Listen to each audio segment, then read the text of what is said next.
Don't worry about it. Everyone makes mistakes sometimes. I know, but it was a big order. Board has made a decision about the upcoming merger. Oh, I had no idea it was this serious. The chandeliers in the dining room were designed to make everyone look expensive. Gold light spilled over white marble tables, catching on crystal wine glasses and diamond bracelets. The kind of place where a simple plate of seared scallops cost what Elena spent on groceries for a week.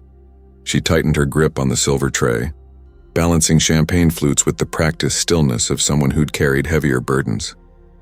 Her black uniform was crisp, though the shoes pinched. She had bought them secondhand. She adjusted the collar of her blouse, straightened her spine, and approached table 9. Daniel Whitmore sat at the head of the table, broad-shouldered, laughing too loudly. She knew his face from magazines: property tycoon, real estate visionary, a man who built glass towers and smiled like he owned the sky. Beside him sat Ava. Blonde hair in polished waves, lips lacquered, eyes sharp like glass. She had the posture of someone who'd never carried a tray in her life. Elena lowered her voice into its smooth, professional register. "Good evening. Would you like another bottle of the Chateau Margaux?" Daniel nodded, barely glancing up, but Ava tilted her head, her glossy red nails tapping the stem of her glass. "Excuse me," Ava said, voice ringing clear. What is that accent?" Elena froze, tray steady but pulse quickening. She'd been asked before, always asked. The polite version, "Where are you from?" was one thing. This wasn't polite. "It is from Eastern Europe," Elena said evenly. Ava's lips curled. "Eastern Europe," she repeated, drawing out the vowels in an exaggerated mimicry. "Like Eastern Europe," she nudged Daniel's arm. "Doesn't she sound like one of those Bond villains? You know, the ones who seduce you and then stab you in the back?" The table erupted in laughter. Men in tailored suits, women in silk dresses, people Elena had served a dozen times, leaned in and laughed as if cruelty was champagne, something to be poured and shared. Elena stood still. Her chest tightened. The accent had followed her across oceans, through immigration lines, through endless interviews where managers smiled thinly and asked if she was good with English. Her accent carried war, hunger, nights when she had rocked her baby in a freezing apartment, whispering lullabies in a language this room would never understand. She wanted to snap back, "Yes, I have an accent. It is the sound of surviving things you couldn't imagine." But her paycheck depended on silence. Rent depended on silence. Her daughter depended on silence, so she smiled, thin as glass. "I'll bring the wine," she said, voice level. Ava leaned back, satisfied. "See, Daniel? Even her smile has an accent." Another burst of laughter. The tray in Elena's hands felt suddenly heavy. She turned, walking toward the bar, heels clicking against marble. She breathed in through her nose, out through her mouth. The way she had learned to calm herself years ago, in a refugee camp when panic would come at night. At the bar, she handed the order slip to Marcus, the bartender. He looked at her with quiet sympathy. "You okay?" he murmured. Elena nodded. "I'm fine," but she wasn't. Her throat burned. She thought of Sophia, waiting at home with the babysitter, drawing pictures on cheap paper. Her daughter's voice, soft, accented too, echoed in her head. "Mama, why do people laugh when I talk?" The cork popped from the bottle with a soft sigh. Elena steadied herself, lifting the wine, returning to table 9. As she poured, Ava tilted her glass lazily. "You must make such good tips, huh? With that little foreign flair. I bet the regulars just eat it up." Elena met her eyes for one brief second. Ava's were glittering, sharp with the intoxication of power. Elena saw not beauty but desperation. The need to humiliate to feel superior. The wine streamed smoothly into the glasses. Elena's hand never shook. When she finished, she placed the bottle carefully on the table. "Enjoy your evening," she said. She turned away before they could answer, before another insult could strike. She walked back toward the kitchen, her spine perfectly straight, her tray against her hip. But her eyes burned with quiet fire. In the service hallway, Elena leaned against the wall. The sound of laughter carried faintly from the dining room. She closed her eyes. She saw again the train that had carried her out of her home country years ago, carrying nothing but a suitcase and her unborn child. She remembered the customs officer who had sneered at her papers, the landlord who had laughed at her broken English. She pressed her palm against the cool plaster wall. Not here, not now. The kitchen door swung open. Marcus slipped in, drying a glass. "Ignore them," he said softly. Elena opened her eyes. "I have ignored many things. Sometimes ignoring is survival, but sometimes—" Her words trailed. Marcus studied her face. "You've got that look. The one that means you're not going to let this go." She didn't answer. Instead, she lifted the empty tray, smoothed her apron, and went back into the dining room. Hours later, the shift ended. The dining room had emptied, chairs tucked neatly under tables. Elena gathered her coat, stepping out into the cold Manhattan night. The street smelled of exhaust and roasted nuts from a vendor cart. Her shoes pinched, her shoulders ached, but she walked with deliberate steps. On the subway, she sat with her coat clutched around her, watching reflections blur across the dark windows. She thought of Ava's laughter, sharp, cutting, and felt the old wound reopen, the one that whispered, "You don't belong, you never will." But another voice rose in her. Her daughter's voice, bright and soft. "Mama, tell me a story about when you were brave." Elena exhaled slowly. One day, she thought, I will have a story to tell you about tonight. Her reflection stared back at her in the window. Not a waitress, not a victim. A woman carrying fire in her chest, waiting for the right moment to let it burn. The train rattled into her stop. She rose, stepping into the night. Shoulders squared against the city wind. Behind her, the restaurant glittered, its chandeliers glowing like stars over a kingdom she didn't belong to yet. For now, she walked home to her daughter, her silence her sharpest weapon. But this wasn't the end, not by far. The subway screeched to a halt at 181st Street and Elena stepped into the night. The air was damp, carrying the smell of fried food from a bodega mixed with the metallic tang of the city. Uptown was louder, rougher than the glittering midtown where she worked, but it was hers. Brick walls covered in graffiti, children's voices echoing in the courtyard of the housing complex. A broken streetlight buzzing. She climbed the narrow staircase to the third floor, keys clenched in her hand. The hallway smelled faintly of bleach and boiled cabbage. Peeling paint curled like tired skin on the walls. At her door she paused, listening. A child's laughter floated faintly from inside, followed by the muffled voice of Rosa, the teenage babysitter from next door. Relief softened her shoulders. She unlocked the door. "Mama," Sophia barreled toward her, tiny arms wrapping around Elena's waist. The girl's hair stuck up in curls, her cheeks flushed from play. Elena crouched down, holding her daughter close, breathing in the scent of crayons and shampoo. "There you are, my little bird," Elena murmured. Sophia leaned back, studying her mother's face. "You're late again, I know, but I am here now." Rosa waved from the couch, textbooks open on her lap. She was good tonight. Ate all her dinner, finished her homework. Elena pressed cash into Rosa's hand, more than she could afford, but Rosa's smile made it worth it. After the girl left, Elena and Sophia curled up together on the narrow bed they shared. "Story, Mama," Sophia said, her eyes already heavy with sleep.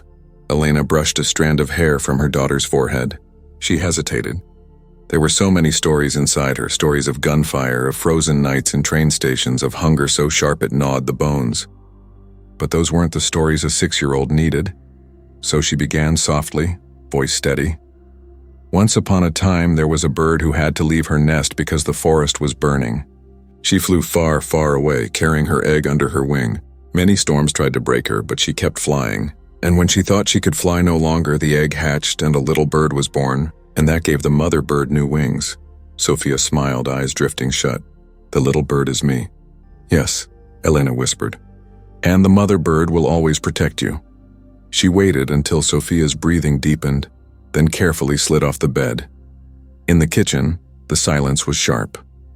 She set the kettle to boil, then opened the drawer beneath the counter. Beneath old receipts and takeout menus lay a folder, its edges worn, the contents guarded like treasure. She placed it on the table. Legal papers, contracts, financial statements, business plans drafted late at night, long after her shifts. Words that looked foreign once, now traced with steady fingers. Elena smoothed a page and stared. This was the part no one at the restaurant knew, the part Ava would never have imagined when she mocked her accent. She was not just a waitress. Years ago, before New York, before the waitress uniform, She had studied economics at a university that no longer stood, its windows shattered by shelling. She had been top of her class, lectured by professors who told her she had the mind of a strategist. But then the war came. Her parents fled in different directions. Her brother vanished into the army, and Elena was left alone, carrying a child and a broken heart. The kettle whistled. She poured hot water over a tea bag, steam fogging the window. She thought of him, Marco, the man who had promised to marry her, who had touched her belly with wonder when she told him she was pregnant. And then the night the borders closed, he disappeared. No note, no goodbye, just gone, like smoke. She remembered searching the refugee camp for him, her stomach heavy with child, calling his name in the chaos. She remembered the moment she realized he had left not only her but their unborn daughter, choosing survival without the weight of responsibility. The bitterness rose now, sharp as it had been then. She pressed it down. She couldn't afford bitterness. Not anymore. She returned to the table, flipping through the pages again. Bank accounts, investments. A partnership she'd negotiated quietly with an old family friend who had survived the war and rebuilt a fortune abroad. Every spare dollar she earned at the restaurant had been funneled here, into something bigger. Something that would one day lift her and Sophia out of this apartment, out of this constant fear of bills and rent notices. She tapped her finger against the numbers, steadying herself. She had resources. She had knowledge. And she had patience, the kind born from years of waiting in lines for food rations, from nights when Sophia cried with hunger and she whispered promises into the dark. Ava had laughed at her accent tonight. That was nothing new, but the laughter had sliced into something raw, something Elena had buried under quiet dignity. And now it stirred awake, not revenge exactly, something more precise, a reminder that dignity is not silence forever. The clock struck midnight. Elena gathered the papers back into the folder and slid it deep into the drawer. She rinsed her cup, set it on the counter, and returned to the bedroom. Sophia slept curled on her side, one hand clutching a stuffed rabbit worn thin from love. Elena lay beside her, wrapping an arm around her daughter. She stared at the ceiling, listening to the hum of the radiator. Memories pressed close. The sound of bombs in the distance, the ache of being left alone, the laughter of the wealthy at table 9. The world had taught her that voices like hers were made for mockery. But she was tired of swallowing fire. Sophia stirred in her sleep, mumbling softly. Elena kissed her daughter's temple. "Sleep, my little bird," she whispered. And then, in the silence, Elena made herself a promise. They would never laugh at her again. Not when they saw who she truly was. The elevator doors slid open with a hush. Elena stepped out onto the top floor of Whitmore Holdings. The contrast from her usual world was almost violent. No clang of plates, no sticky floors. Here the air itself smelled of leather and polished wood. The hallway gleamed, lined with photographs of glass towers jutting into the sky. Daniel Whitmore's empire frozen in frame after frame. Elena's heels clicked across marble, sharper than her waitress shoes ever sounded. She wore a navy-tailored suit, fitted at the waist, a soft cream blouse beneath it. Her hair, usually pulled back in a rushed bun before work, fell smooth across her shoulders. The transformation wasn't disguise, it was unveiling. A receptionist stood as she approached. "Ms. Kovalenko, they're waiting for you." Elena inclined her head. "Thank you." Her accent lingered in the words, but this time she didn't hide it. She carried it like armor. The receptionist opened double glass doors. Inside, the boardroom buzzed. Men and women in sharp suits leaned over laptops and glossy portfolios. Daniel sat at the far end of the long mahogany table, his charm already dialed up, gesturing as he spoke to the investors gathered. And beside him, Ava, perfectly composed, draped in silk, her laugh like champagne poured over ice. The sound of Elena's heels against the floor silenced the room. Daniel glanced up, irritation flickering at the interruption, then confusion, then calculation. His gaze darted from Elena's face to the folder in her hands, then back. "Ah," the meeting coordinator announced with a thin smile. "Our final investor has arrived. Everyone, this is Ms. Elena Kovalenko." The name hung in the air like a spark. Ava's smirk froze. Her eyes narrowed, recognition dawning. The last time she had seen Elena, there had been an apron, a tray, and laughter at her expense. Now the same woman stood before her in a suit that whispered power. You? Ava's voice cracked in disbelief. This must be some kind of… Elena Kovalenko, the coordinator repeated firmly, cutting her off. She has committed substantial capital to the Whitmore District project. Mr. Whitmore, perhaps you'd like to… Daniel rose quickly, his politician's smile sliding into place. Of course, Miss Kovalenko, what an… Unexpected pleasure. Unexpected. He meant inconvenient. Elena set her folder neatly on the table and took a seat directly across from Ava. The chair creaked softly as she leaned back, calm, composed. She said nothing. The silence stretched heavy. Daniel cleared his throat. Ladies and gentlemen, as I was saying, this project will redefine Manhattan's skyline. With partners like Ms. Kovalenko joining us, we're entering a new chapter of innovation, and I'd like to hear more about the financial projections. Elena interrupted softly. Heads turned.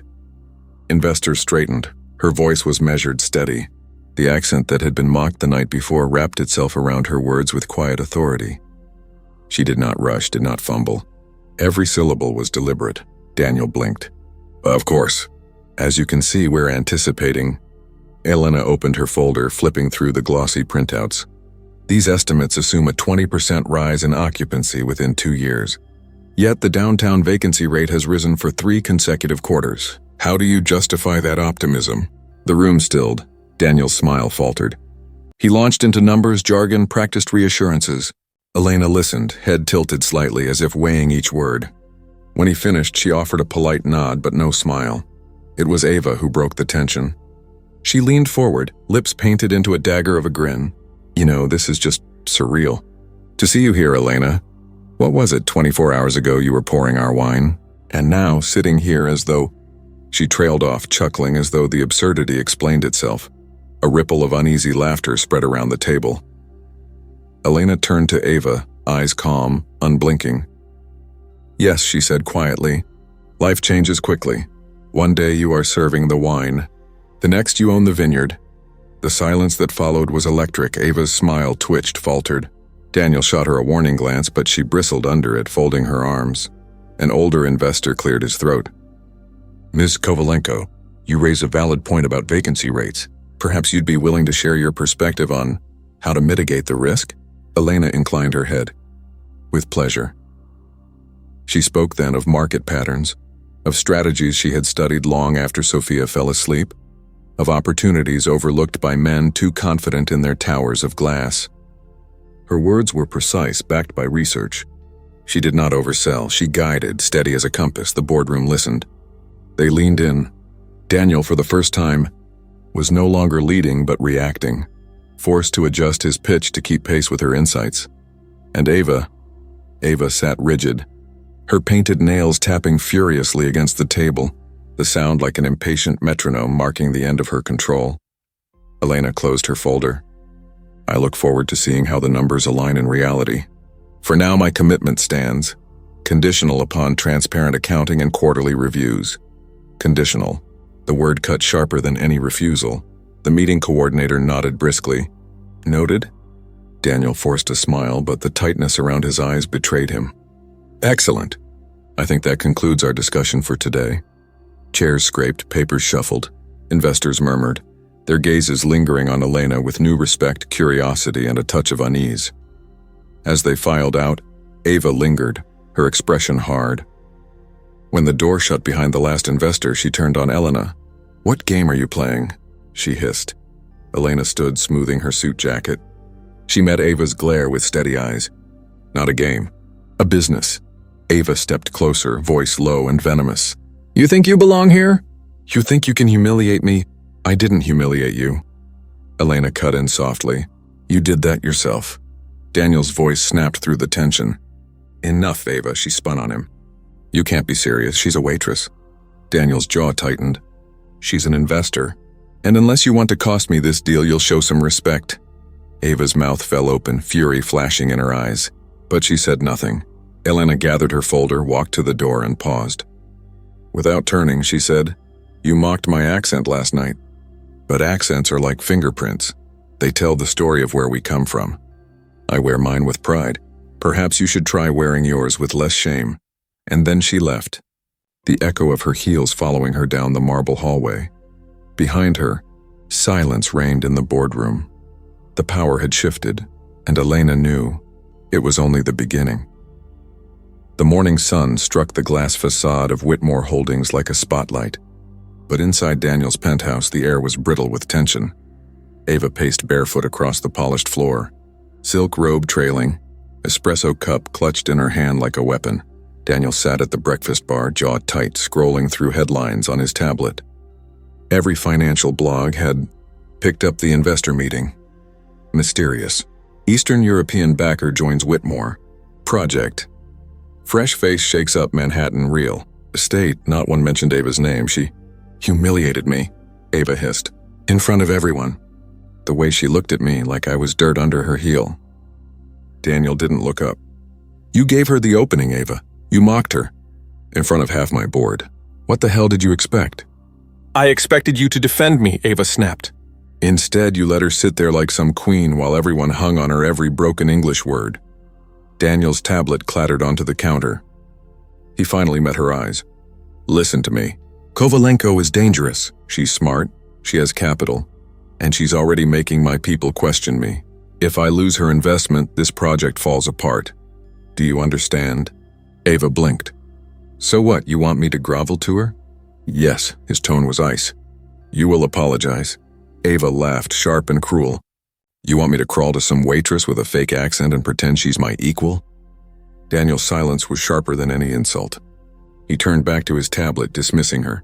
Ava's hands shook. She set down the cup before it shattered. Fine. If she wants a war, I'll give her one. That afternoon, whispers spread through the circles Ava commanded best. Rooftop cocktail parties, gallery openings, charity luncheons. She painted Elena as a fraud, a waitress who'd tricked her way into a seat at the table, a foreigner laundering money through Daniel's project. She's nothing, Ava told a cluster of women draped in cooter, their laughter chiming like silver. I mean, it's obvious. A thick accent, no pedigree, suddenly she's an investor, please. My Daniel is too generous, letting her sit with real players. Phones lit up with messages. Gossip traveled faster than any press release. By sundown, half of Uptown was buzzing with speculation about the mystery waitress investor. Elena heard it within days. Not directly. People never said such things to her face, but in the careful pauses of conversation, in the sidelong glances during meetings, in the way one investor subtly moved his chair further from hers. She didn't flinch. She filed the humiliation away, sharp and useful.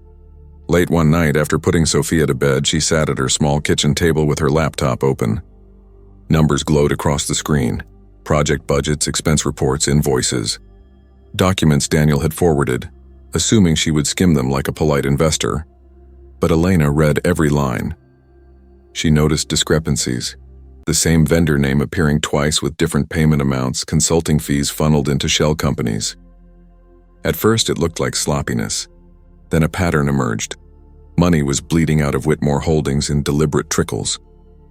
Her heart thudded as she highlighted entries, copying them into a private file. Fraud wasn't new in Manhattan real estate, but to see it so carefully hidden under glossy brochures and investor dinners made her stomach twist. She leaned back, closing her eyes. This is bigger than gossip. Bigger than Ava. A thought whispered through her. Dangerous. Electric. What if I don't just defend myself? What if I take it all down? Mama? The small voice pulled her back. Sophia stood in the doorway, rubbing her eyes, hair tangled from sleep. Elena quickly shut the laptop. My little bird. Couldn't you sleep? Sophia patted over, climbing onto her lap. I had a bad dream. Elena kissed her forehead. Dreams cannot hurt you.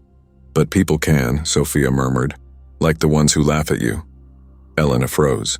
She hadn't realized Sophia had overheard the story she'd told Rosa about that night at the restaurant. Her daughter's eyes were wide, searching. Why didn't you say anything back? Elena held her close, breathing in the warmth of her child.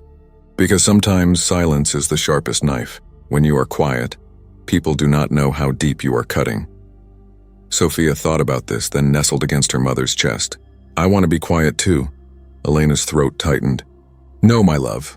You must be loud. Loud with laughter, with questions, with dreams. I will be quiet for both of us. Sophia's breathing slowed, sleep returning. Elena carried her back to bed, tucking her in carefully. She lingered at the doorway, watching her daughter's small form curl around the stuffed rabbit. This is who I fight for, she thought. Not revenge, not power. Her. 2 days later, Daniel called an emergency meeting in his glass-walled office. Ava was already there, perched like a cat on the edge of his desk, when Elena arrived.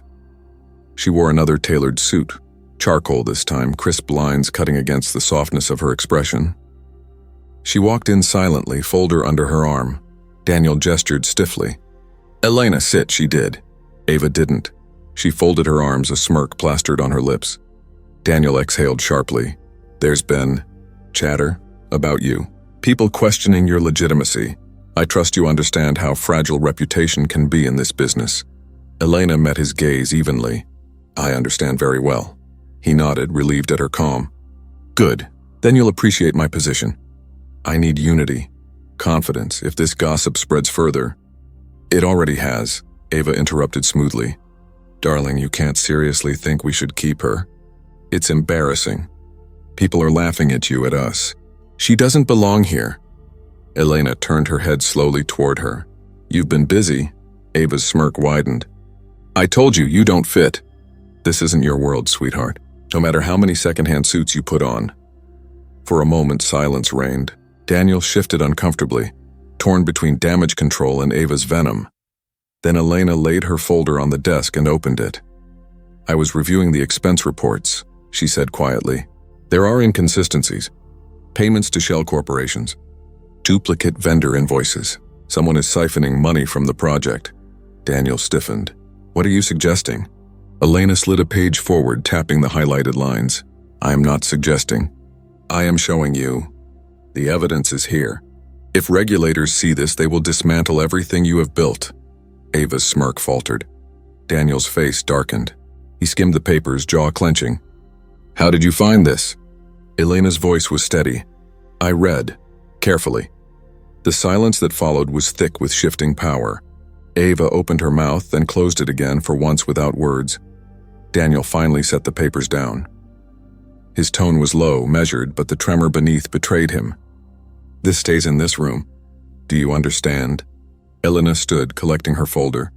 "That depends on whether the attacks against me stop. Immediately." Her eyes flicked to Ava, who flushed scarlet. Daniel swallowed. "They'll stop." Elena gave a single nod, then walked out, heels clicking like punctuation. Behind her, Ava hissed, "You're letting her blackmail you?" Daniel didn't answer. He just stared at the damning numbers on the page, the cracks in his empire widening before his eyes. That night, back in her small apartment, Elena tucked Sophia into bed and returned to the table. She opened her laptop, staring at the highlighted files again. This isn't just about survival anymore, she thought. This is about dismantling the towers they build on the backs of people like me. She closed the laptop, extinguished the lamp, and whispered into the dark. Silence is the sharpest knife, and she was only beginning to cut. The city's skyline shimmered like broken glass against the night. Elena watched it from the window of a cafe tucked into a quiet downtown corner, her tea untouched. The world outside was loud with taxis and horns, but in here time slowed. A strange hush settling between leather booths and the hum of neon. Opposite her sat Martin Hale, former project manager at Whitmore Holdings. His suit was cheap now, his tie loose, but there was something sharp still in his eyes, anger that hadn't dulled. "You're not the first to notice," he said, leaning in. "Daniel's been funneling money for years. Half his towers are half empty, yet he lives like a king. But say a word about it, and you're gone." Elena tilted her head, studying him. "You were gone," his jaw clenched. "I asked questions. Next thing I know, I'm redundant, blacklisted. Couldn't get a job at a construction site after that." He leaned closer, voice low. "So tell me, Waitress, why poke this bear? You think you can bring him down?" Her accent curved around her words, deliberate, steady. "Not think, no, but not alone." Martin searched her face, looking for weakness. Instead, he found stillness, the kind born of surviving things he couldn't imagine. Finally, he nodded. "You'll want receipts." "I kept copies." Elena allowed herself the smallest smile. Over the next week, she met with others. A junior accountant who'd been pressured to sign off on suspicious ledgers, a supplier who had delivered half the materials he was paid for. Each voice carried bitterness, regret, and fear, but also pieces of a puzzle. She listened more than she spoke, letting silence draw their stories out. It was her greatest weapon, the same silence Ava once mocked, now sharpened into strategy. At night, she pieced the fragments together at her kitchen table, laptop glowing in the dark. Payments looping through offshore accounts. Ava's name appearing where it shouldn't, in signatures, in authorizations, in hidden transfers that tied her not just to Daniel, but to the laundering itself. Elena's pulse quickened. Ava wasn't just an ornament on Daniel's arm. She was complicit. She sat back, rubbing her eyes. The apartment was quiet except for the tick of the radiator. She glanced at the bedroom where Sophia slept. Revenge had always been a temptation. Now it loomed larger, heavier. If I bring them down, am I protecting Sophia? Or am I dragging her into a war she never asked for? That night, the nightmares returned. She was back in the refugee camp, the cold biting through thin walls. Marco's voice echoed, promising he'd come back for her. Then silence. Always silence. She dreamed of standing in endless lines for bread, holding her belly, praying her baby would not feel hunger. She dreamed of bombs that shook the sky, of running through smoke with Sophia clutched to her chest. She woke gasping, sweat dampening her sheets. Sophia stirred beside her, murmuring, "Mama?" Elena smoothed her daughter's hair. "Shh, sleep, my bird." But her own eyes stayed open, haunted by the past. 2 days later, she met Martin again in a dimly lit bar near Wall Street. He slid a flash drive across the table. Payroll records, proof of ghost employees. Daniel and Ava used them to wash money. It's all here. Elena picked it up, tucking it carefully into her bag. "Why help me?" Martin laughed bitterly. "Because I want to see them fall. And because you remind me of someone who doesn't scare easy. Maybe you'll finish what I couldn't." Their eyes met. For a moment, she saw the man he used to be, before betrayal hollowed him. She felt a flicker of kinship. Later that evening, she returned home to find Sophia coloring at the table. Crayons scattered, paper filled with drawings of birds and castles. "Look, Mama." Sophia held up a picture. "It's you and me. I made your dress blue because blue is strong." Elena's throat tightened. She knelt beside her daughter, hugging her close. "Blue is very strong." Sophia pulled back, studying her. "You look tired. Are you fighting people again?" Elena froze. "Children saw too much." "Not fighting, working." "But working is fighting," Sophia said simply. Elena kissed her forehead, forcing a smile. "Then I am fighting for you." In the days that followed, Elena's transformation deepened. She was no longer just a hidden investor. She became a quiet avenger, her network widening. Lawyers who disliked Daniel's arrogance. Contractors cheated on payments. Even a socialite who once dated him and whispered venom into her wine glass. Each person gave her something. A document, a story, a detail. And Elena wove them together into something lethal. But the more she uncovered, the more dangerous it became. Late one night, walking home, she felt eyes on her. A car idled too long at the curb. A shadow lingered at the corner. She kept her pace steady, but fear prickled her skin.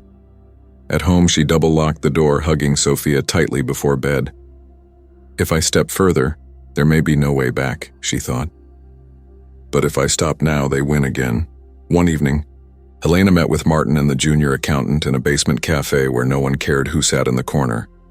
"They'll come after you," the accountant whispered, eyes darting nervously. "If they know you're digging, you're finished." Elena stirred her tea calmly. "They will not know." "Not yet," Martin leaned forward. "And when they do?" Her gaze was steady. "Then we will already have cut too deep to stop the bleeding." The accountant shivered. Martin chuckled darkly. "You're colder than Whitmore himself." "I like it." Elena didn't smile. She wasn't cold. She was burning inside, fire disguised as ice. That night, when Sophia begged for a bedtime story, Elena hesitated. She wanted to tell her about birds again, about resilience, but the words stuck in her throat. Instead, she whispered, "Once there was a mother who carried fire in her heart. She used it to light the way for her daughter even when the night was dark." Sophia's eyes fluttered shut, safe in her mother's arms. Elena lay awake beside her, staring into the dark. Her mind circled the evidence, the alliances, the risks. "I am not doing this for revenge," she told herself. "I am doing this for her future." But deep down, she knew the line between the two was blurring. And soon, she would have to decide how far she was willing to go. The boardroom was colder than usual. Frosted glass walls hummed faintly with the city's neon outside. But inside, the air was tight, anticipation pressing on every breath. Elena sat near the center of the table, her folder neatly arranged, her posture calm. She had learned that silence could stretch tighter than any noose, and today she intended to let Daniel feel it. Daniel strode in late, phone glued to his ear, voice booming with false confidence. Behind him, Ava swept in like she owned the place, draped in ivory silk, diamonds glittering at her ears. She didn't glance at Elena, but her jaw clenched at the sight of her. The meeting began. Numbers flashed across the screen, projections and promises spilling from Daniel's mouth. But beneath the polish, cracks had formed. Elena had sharpened them patiently with documents and whispers. Quarterly profits remained steady, Daniel said, smiling too wide. Occupancy rates are trending upward. Elena's voice cut through. That is not accurate. The words dropped like stones. Heads turned. Daniel blinked, still smiling. I'm sorry? Elena slid a sheet across the table. The last quarter shows a decline of 12%. Unless your definition of upward is different from mine. Murmurs rippled. Investors leaned closer, eyes narrowing at the figures in front of them. Daniel's smile stiffened. There are fluctuations, normal in real estate markets. We have strong fundamentals. Strong fundamentals don't require ghost employees, Elena said softly, tapping another page. Silence. A heavy, suffocating silence. Daniel froze. Ava's head whipped toward Elena, eyes blazing. What the hell is this? Elena's gaze was steady, almost gentle. Evidence she didn't raise her voice. She didn't need to. Each word slid across the table like glass. An older investor cleared his throat. Mr. Whitmore, perhaps you'd like to address this? Daniel shifted, his confidence faltering. This is misinformation. Misinterpretation at best. My team, your team? Elena leaned forward just slightly. Or Ava? All eyes swung to Ava. For a heartbeat, her mask held. Then cracks spread. She laughed too loudly, waving a hand. Really, Elena? This obsession with me, it's pathetic. You're a waitress who stumbled into money, playing at power. You think anyone here believes you? Her voice was sugar laced with venom, but her hands trembled. Elena tilted her head. I don't need them to believe me. I only need them to look. She slid another sheet forward. Signatures, transfers, Ava's name scrawled in ink. Gasps. The investors stared. Ava's composure shattered. This is nonsense. Daniel, tell them. Tell them it's not true. But Daniel didn't. He sat very still, his eyes scanning the papers, his lips pressed into a hard line. Slowly, he lifted his gaze to Ava. Ava, he said quietly, too quietly. What did you do? Her face went white. What did I do? You told me to sign. You said it was nothing, just routine. Don't you dare turn this on me. You signed off on laundering transfers? One investor cut in sharply. No. Ava's voice cracked. She looked around wildly, searching for a friendly face, for someone to save her. But no one moved. She turned back to Daniel. You're not going to let her do this to us. Tell them she's lying. Daniel exhaled slowly. His smile returned, thin and sharp. But this time it was aimed at Ava. I had no knowledge of her actions, he said. The words were daggers. Ava's mouth fell open. You bastard. Mr. Whitmore, the older investor pressed. Are you saying your own partner engaged in unauthorized transactions? Daniel spread his hands, the picture of weary disappointment. I trusted her. Clearly that trust was misplaced. Betrayal hung in the air like smoke. Ava slammed her hands on the table. You can't do this to me. Everything I did for you. Her voice cracked, shrill with panic. You begged me to handle the accounts when you were too busy chasing investors. You're the fraud, Daniel, not me. The outburst rang through the boardroom. Investors stared, some exchanging uneasy glances, others scribbling notes. Elena sat perfectly still. She had said almost nothing, yet the fire consumed them. Betrayal always fed on itself. All she had to do was strike the first match. Daniel turned, his face a mask of cold fury.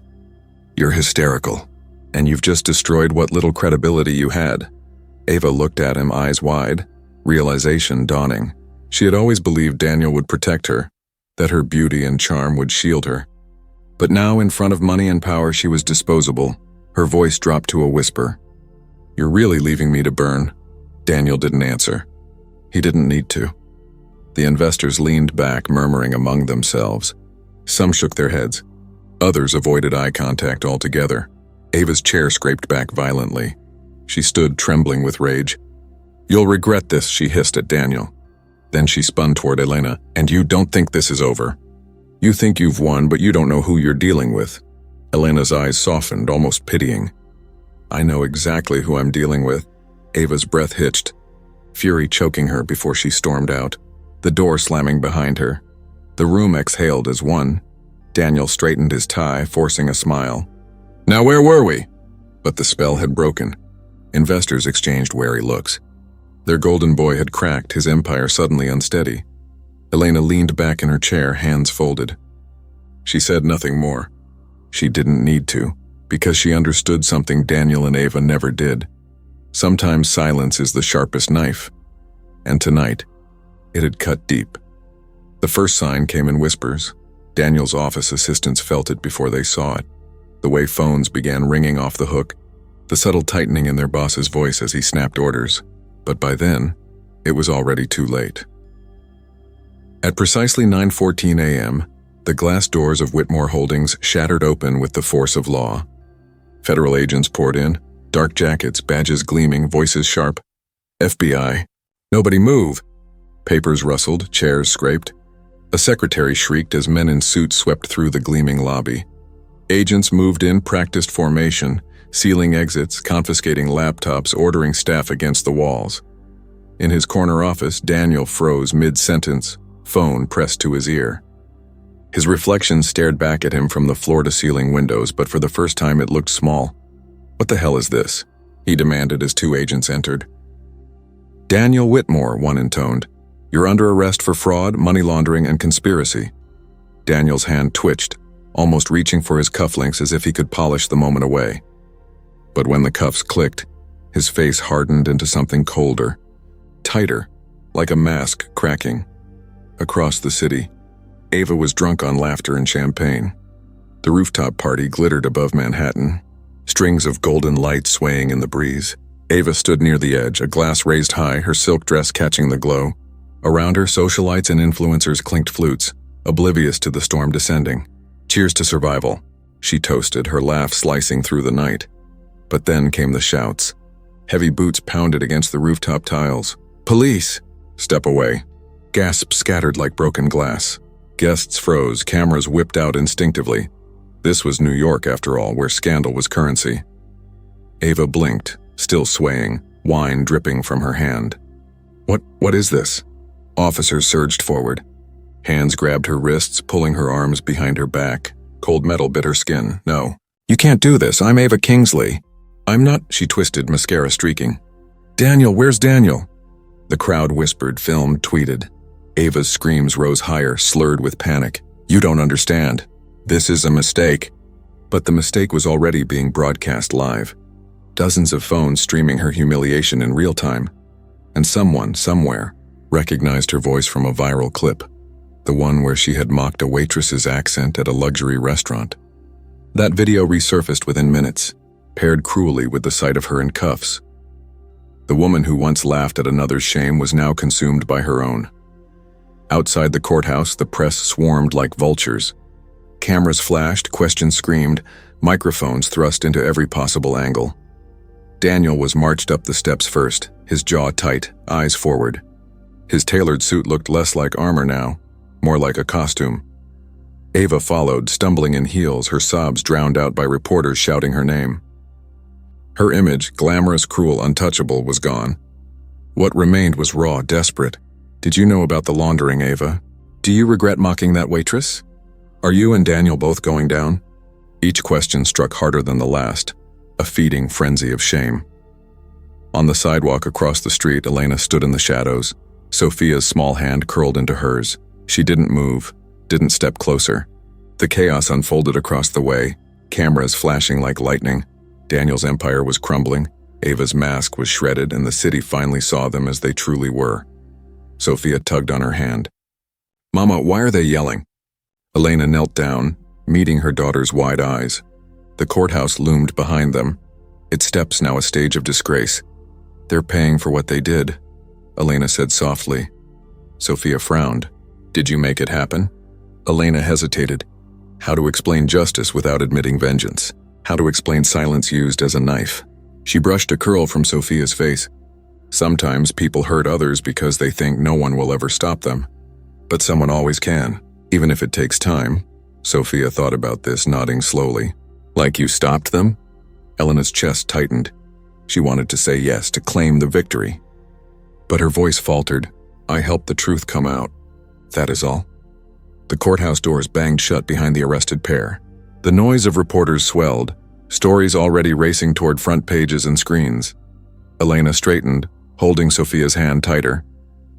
Across the street, Ava caught her eye for a split second, recognition flashing through mascara-streaked tears. Her mouth opened, forming words no one could hear. Elena's gaze held hers, calm, unblinking. There was no triumph in her face, no gloating. Only something quieter, because victory felt different than she had imagined. It wasn't sweet. It wasn't clean. It was heavy, complicated, satisfaction tangled with sorrow. Ava was ruined, yes. Daniel was shackled, yes. But watching them dragged into the machinery of justice, Elena felt not just vindication, but grief for the years stolen from her. For the part of herself that had been forced to fight this way. Sophia squeezed her hand. "Can we go home now?" Elena nodded. "Yes, my bird. Home."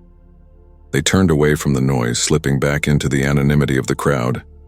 Behind them, the world feasted on the downfall of the powerful. But Elena didn't look back, because she knew the story wasn't truly over.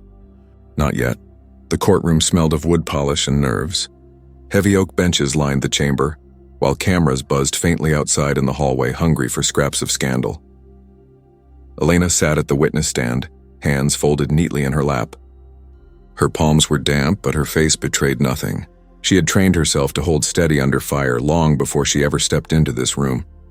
Across from her, Ava lounged at the defense table. Even in disgrace, she tried to command attention. Hair gleaming under the fluorescent lights, lips painted sharp, her gaze fixed on Elena with poisonous intensity. The judge, a stern woman with silver hair, adjusted her glasses. "We will now hear testimony from Ms. Elena Kovalenko. Counsel, you may proceed." Ava's attorney, Leonard Briggs, rose. Expensive suit, smug half-smile, every inch the predator. He approached the stand slowly, theatrically, as if circling prey. "Ms. Kovalenko," he began, voice smooth. "You've had quite the journey. From waitress to investor, from immigrant to accuser. Quite the transformation, wouldn't you say?" Elena met his gaze. "Transformation, yes, but not overnight. Years of work." "Work," Briggs echoed, pacing. "Interesting. Would you say your ambitions sometimes blur the line between work and revenge?" "Objection," the prosecutor snapped. "Argumentative. Sustained," the judge said crisply. Briggs smirked, unshaken. He leaned closer. "Let's speak plainly. You hated Ms. Kingsley, didn't you?" Elena's voice was calm. "I pitied her." A ripple moved through the gallery. Ava's lips curled. Briggs adjusted his tie. "Pity. Is that what you call mocking her downfall? You orchestrated this spectacle, didn't you? You wanted her humiliated. Just as she once," he leaned in, voice sharp. "Humiliated you." The old wound flared. The laughter, the accent mocked the sting of shame. For a moment, Elena felt it clawed her chest, but she steadied herself, breathing in silence. "I did not orchestrate their crimes," she said softly. "I revealed them." Briggs's smile thinned. "But why you? Why now? Unless, of course, you had personal motives. Isn't it true that your history includes abandonment? Betrayal by lovers? Struggles with stability? Isn't it true that you, Ms. Kovalenko, are an unfit mother?" The word struck like a slap. The prosecutor shot up. "Objection!" "Sustained. Mr. Briggs, you are dangerously close to contempt." But Briggs pressed on, eyes gleaming. "Unfit, Ms. Kovalenko? You leave your daughter at home while you chase boardrooms and revenge schemes. You bring her into a courthouse filled with reporters. Would you call that protection? Or exploitation?" Elena's throat tightened. Sophia's face flashed in her mind, her small hand in hers outside the courthouse, her bird-like voice asking questions she struggled to answer. The judge's gavel cracked. "Mr. Briggs, one more misstep and you will be fined." but the damage had been done. The implication hung heavy. Mother or manipulator? Protector or predator? Elena closed her eyes briefly, steadying. When she opened them, she lifted her chin. Her accent curled around her words like steel wrapped in velvet. "You may twist my past, Mr. Briggs," she said clearly, her voice carrying through the hushed chamber. "But I will not apologize for surviving it. I will not apologize for having an accent. Every word I speak carries the story of where I come from. War, hunger, exile. I raised my daughter through it all, and I am proud of the life I built, proud of the mother I am." The silence that followed was electric. Even the judge's pen paused mid-note. Briggs' smirk faltered. He opened his mouth, but nothing came. From the defense table, Ava's glare sharpened, her jaw tight with fury. The courtroom lights seemed to catch her mask and split it apart. What once was confidence now looked brittle, desperate. The prosecutor rose smoothly. "Your Honor, Ms. Kovalenko has made it abundantly clear she is not on trial for being a mother. Ms. Kingsley and Mr. Whitmore are on trial for fraud and laundering." No further questions, the judge nodded. "The witness may step down." Elena exhaled as she rose, her legs steady beneath her. She walked past the defense table without glancing at Ava, though she felt the venom in the woman's stare. During recess, Elena sat alone in a quiet alcove outside the courtroom, sipping lukewarm water from a paper cup. Her reflection in the glass door looked older, wearier. She thought of Sophia, how one day her daughter might see clips of this trial, hear the lawyer's words, feel the shadow of shame cast on her mother. But maybe she would also see strength. Elena whispered to herself, almost like a prayer. She will know I fought for her. She will know I never bowed. When proceedings resumed, Ava took the stand. Her attorney painted her as a victim, misled, manipulated by Daniel, a woman with no understanding of financial dealings. Ava's voice quivered on cue, eyes glistening as she spoke of betrayal and blind love. But when cross-examination began, her mask slipped. The prosecutor slid documents forward. "Ms. Kingsley, this is your signature, yes? On authorizations tied directly to offshore accounts?" Ava hesitated, then nodded stiffly. "And this is a recording of you discussing fund transfers with Mr. Whitmore. Your voice, correct?" Her jaw clenched. "Yes." The prosecutor tilted his head. "So you weren't blind, were you? You weren't ignorant. You were complicit." Ava's composure cracked. "You don't understand. Daniel told me it was just temporary, everyone does it, Her voice rose, shrill, frantic. "This isn't fair." She jabbed a finger toward Elena sitting quietly in the gallery. "She set me up. That foreign girl, she wanted this from the start." Gasps echoed. The judge's gavel pounded, but Ava's words only revealed what Elena had always known. Cruelty, once unleashed, eventually devours itself. By day's end, the courtroom emptied slowly. Reporters swarmed the steps again, headlines already forming. Elena slipped out a side exit, wrapping her coat tighter. Outside, Sophia waited with a trusted friend, her little face lighting up when she saw her mother. "Mama!" she cried, running into Elena's arms. Elena lifted her, burying her face in Sophia's hair. The world roared around them, cameras flashing, voices shouting. But in that moment, there was only her daughter's heartbeat against her own. Sophia pulled back, whispering, "Did you win?" Elena looked at her, eyes stinging. "Not yet, my bird, but we are still standing. And sometimes that is the greatest victory." She held her close, walking past the chaos, her steps quiet but unshakable. Behind her, Ava's venom still lingered in the air, but Elena no longer carried its weight, because shame, once a weapon against her, had become her strength. The courtroom felt smaller on the final day, as if the walls themselves leaned in to watch.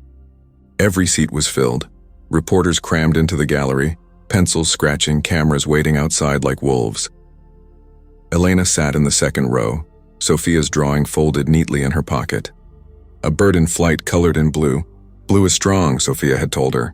Elena touched the paper now, grounding herself. At the defense table, Ava looked like a porcelain doll with cracks running through her. Makeup couldn't hide the dark circles, the tremor in her hands. Yet she still clung to Daniel, leaning close, whispering frantic words into his ear. Daniel didn't look at her. His eyes stayed fixed on the table, his fingers drumming a restless rhythm. Closing arguments began. The prosecutor rose first, his voice clear, sharp. He laid out the case piece by piece: ghost employees, forged signatures, wire transfers looping through offshore accounts. Each document, each recording was a nail driven into Ava and Daniel's carefully constructed facade. He paused, letting the silence settle. This case is not about wealth or glamour. It is about choices. Choices to lie, to steal, to mock those they thought beneath them. Today we ask you to hold them accountable. He sat. Ava's attorney, Leonard Briggs, rose, smoothing his tie. Ladies and gentlemen, he began, his voice honeyed. My client is guilty only of loving the wrong man. She was manipulated, deceived, used. She trusted Daniel Whitmore as so many others did. He gestured toward Daniel. If there is guilt here, it rests on his shoulders, not hers. Ava leaned forward, her eyes gleaming with desperate hope. But then Daniel stood. The courtroom hushed. I would like to testify again, he said, his voice low. The judge frowned but allowed it. The jury watched as Daniel took the stand, his suit rumpled, his mask slipping for the first time. At first his words were calculated, claims of ignorance, of trusting his team, of mistakes, not crimes. But under cross-examination, cracks widened. Mr. Whitmore, the prosecutor pressed, are you saying Ms. Kingsley acted alone? Daniel hesitated. His gaze flicked to Ava, who stared back, pleading. Then he looked away. No, he said finally. She knew. She signed. She was part of it. Ava gasped, the sound sharp as glass breaking. Daniel! The jury leaned forward. The gallery murmured. Ava's voice shook with rage. You liar. You begged me to do it. You said it was for us, for our future. Don't you dare order! The judge thundered, gavel slamming. But Ava's fury spilled uncontrolled. You think you can pin this on me? After everything I gave you? After everything I lost? Her words choked, her body trembling. You bastard. You coward. Daniel sat stone-faced, eyes lowered. The betrayal was complete. The jury filed out. Minutes stretched into an eternity. Elena sat with her hands folded, eyes fixed on the floor. She whispered to herself, to Sophia, to the memory of survival. We stand. We endure. When the jury returned, the air shifted. Madam Foreperson, the judge intoned, have you reached a verdict? A middle-aged woman rose, paper trembling in her hands. We have, Your Honor. She read slowly, each word slicing through the chamber. On the charge of fraud. Guilty on the charge of money laundering. Guilty on the charge of conspiracy. Guilty. The words echoed final as thunder. Ava's body buckled. She gripped the edge of the defense table, her breath ragged. Disbelief etched into her face. Her knees gave way and she collapsed into her chair, shaking her head. No, this isn't happening. Her lawyer touched her arm, but she wrenched it away. Her eyes darted wildly, searching for Daniel. But he stared straight ahead, cold, unmoving. The betrayal sliced deeper than the verdict. The courtroom erupted, reporters whispering, pens racing, flashes beginning outside as news broke. The judge's gavel pounded again and again, but order was impossible. Elena rose quietly, slipping the folded drawing from her pocket. She opened it with trembling hands. Sophia's bird stretched across the page, wings wide, painted in strong blue. Her eyes burned, but she did not cry. Justice was never clean. It did not erase the laughter that once cut her, nor the years of struggle, nor the shame Ava had tried to brand her with. But it was final. Across the room, Ava was led to her feet, wrists cuffed. Her eyes locked on Elena's one last time, furious, broken, desperate. Elena met her gaze with silence, because silence was the sharpest knife. Outside, the courthouse steps exploded with chaos. Cameras flashed, voices shouted, names screamed into microphones. Elena stepped into the cold air, clutching Sophia's drawing like a shield. She felt the swirl of media around her but kept her eyes ahead, her steps steady. Behind her, Ava was dragged through the same storm of lights and noise, mascara running. Her screams drowned by the crowd. Elena didn't turn, because the verdict was not hers to celebrate. It was hers to carry, quietly, like every burden before it. And in her pocket, the bird still flew. The restaurant was quieter than Elena remembered. No clinking glasses, no hum of moneyed voices, no cruelty masked as laughter. just the echo of her heels on marble tiles and the faint smell of polish lingering in the air. It was closed now, pending a sale after its ownership collapsed in the scandal. White sheets draped the tables like shrouds. Chandeliers swayed gently in the draft of the open door. She paused at the same corner where months ago she had stood in an apron, her accent mocked, her dignity pierced. The memory flickered alive. Ava's smirk, Daniel's indulgent laughter, the sting of shame she had swallowed like glass. And yet here she stood again, unaproned, unbent, holding Sophia's small hand. Is this where it happened? Sophia asked softly, peering up with wide eyes. Yes, Elena said. Her voice didn't tremble. This is where it began. They walked between the covered tables. Elena's fingers brushed the linen, tracing invisible scars. Why did she laugh at you? Sophia's voice was curious, not bitter. Elena thought of the girl she once was, fleeing war, learning English from scratched cassette tapes, standing in line at social services with Sophia still in her belly. She thought of every time someone dismissed her because her vowels were too round, her consonants too sharp. Because some people mistake cruelty for power, Elena said. They believe making others small will make them big. Did it work? Sophia asked. Elena smiled faintly. For a moment. But moments don't last. Sophia squeezed her hand as if anchoring them both to something steadier. They sat in a booth near the window, where late afternoon light spilled across the room. Elena reached into her bag and unfolded Sophia's drawing. The bird in blue, wings wide, unbreakable. This, Elena said, showing her, is power, not money, not cruelty, endurance, love, the things no one can take.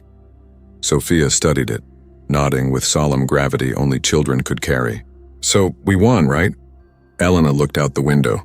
Across the street, a newsstand displayed fresh tabloids. Ava's mugshot stared back from every cover. Lips once curved in mockery, now pressed tight, eyes hollow. Headlines screamed betrayal, downfall, prison years. Elena's throat tightened. Winning didn't look like this, not really. Justice had been cold, heavy, final. But it was not triumph. It was survival. We endured, she said finally. That is more than winning. Outside, voices rose. Reporters, still hungry, had tracked her here. Cameras swung, microphones thrust forward, questions firing like bullets. Ms. Kovalenko, do you have a statement about Ava Kingsley's sentencing? Do you feel vindicated? Will you stay in the spotlight or disappear? Sophia gripped her hand tighter. Mama? Elena bent, smoothing her daughter's hair. We don't owe them words. She stood, pulling Sophia gently toward the door. Flashbulbs exploded as they stepped into the street, the crowd pressing closer. Ms. Kovalenko, just one comment. Do you forgive her? Will you write a book? Elena stopped. For a heartbeat, the world held its breath. Cameras clicked, pens hovered. The mob poised for her response. She smiled. Not a smirk, not a performance, just a quiet, unshakable smile. Then she turned away, guiding Sophia through the throng without saying a single word, because silence was still the sharpest knife. They walked toward the subway, Sophia skipping now, the weight lifted. The city swallowed them into its noise, its anonymity. Elena welcomed it. At the corner, she glanced back one last time. The restaurant stood silent, the newsstand glowing with Ava's frozen face. A life defined by mockery, consumed by betrayal, locked in a frame of shame forever. Elena pressed Sophia's drawing to her chest. The bird soared between them, wings stretched into tomorrow, and she walked on, fade to black,